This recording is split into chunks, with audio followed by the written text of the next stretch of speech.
37ஆம் ஆண்டு திருக்கல்யாண உற்சவ திருவிழா மற்றும் 21ஆம் ஆண்டு பூக்குண்டம் இறங்கும் விழா. கோவை கணபதி ஆர்.கே. நகர் ராஜீவ்காந்தி சாலையில் அமைந்துள்ள அருள்மிகு ஸ்ரீ சர்வசக்தி மாரியம்மன் திருக்கோவிலில் 37ஆம் ஆண்டு திருக்கல்யாணம் உற்சவ திருவிழா மற்றும் 21ஆம் ஆண்டு குண்டம் இறங்குதல் திருவிழா சிறப்பாக நடைபெற்று வருகிறது. இவ்விழாவானது கடந்த ஏப்ரல் மாதம் 20ஆம் தேதி தொடங்கி வருகின்ற மே மாதம் 8ஆம் தேதி வரை பல்வேறு பூஜைகள் நிகழ்ச்சிகள் நடைபெற உள்ளது.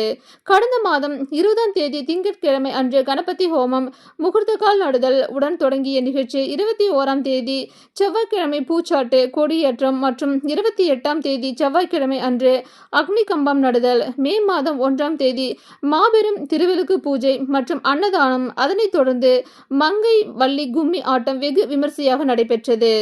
பூஜையில் 1000க்கும் மேற்பட்ட பெண்கள் அம்மனிடம் தங்களது வேண்டுதல்களை தெரிவித்து திருவிளக்கு வழிபாடு செய்தனர். பின்னர் மங்கைவள்ளி கும்மி ஆட்டத்தை தொடர்ந்து குழந்தைகள் அம்மன் வேடம் அணிந்து நடனமாடி அனைவரையும் மகிழ்வித்தனர். இதில் தலைவர் மேஸ்திரி துரைசாமி, செயலாளர் சம்பத்குமார், துணைத் தலைவர் ராஜு, துணை செயலாளர் பி.எம்.பி. ராஜேஷ், பொருளாளர் பழனிக்குமார், ஒருங்கிணைப்பாளர் சரவணன், ஓம் வேலவர் அன்னதான சேவா சங்கம் பெரியசாமி, செந்தில், மணி, தர்மகர்த்தா மோகன், கோவில் அர்ச்சகர் யோகநாத் சிவம் மற்றும் பக்தர்கள் ஏராளமானோர் கலந்து கொண்டனர்.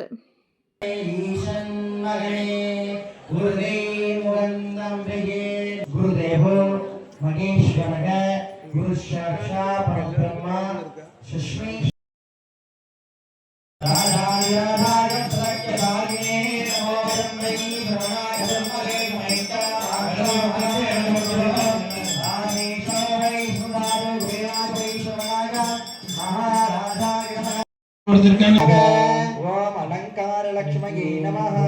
ஓம் அஷ்ட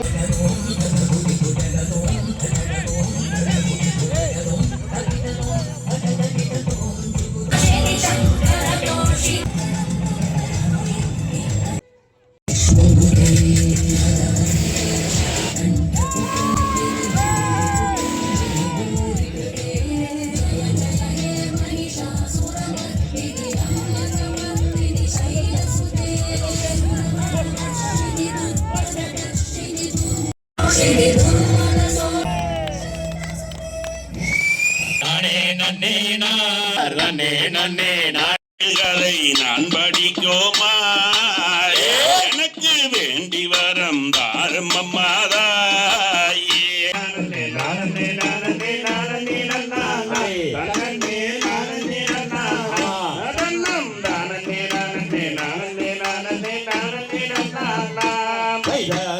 கொடுப்பதில் வல்லமை பெற்ற வண்ணம் பண்பாளன் நீயப்பன், பண்பாளன் நீயப்பன், நாம் மற்றந்த விற்பவன் ஆறுதல் சொல்பவன் பண்பாளன் நீயப்பன்.